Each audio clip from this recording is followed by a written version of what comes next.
10 signs? You've become that crazy girlfriend or boyfriend.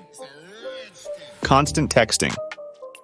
You find yourself sending multiple texts when your partner doesn't reply immediately, showing signs of insecurity. Jealous outbursts. You frequently accuse your partner of flirting with others, even without evidence, driven by jealousy.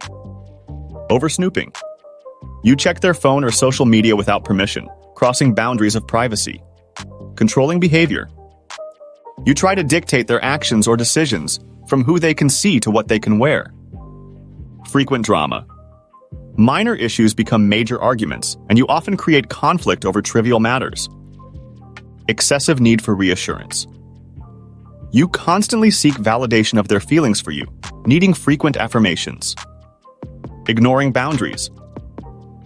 You invade their personal space or time, not respecting their need for independence. Manipulative tactics.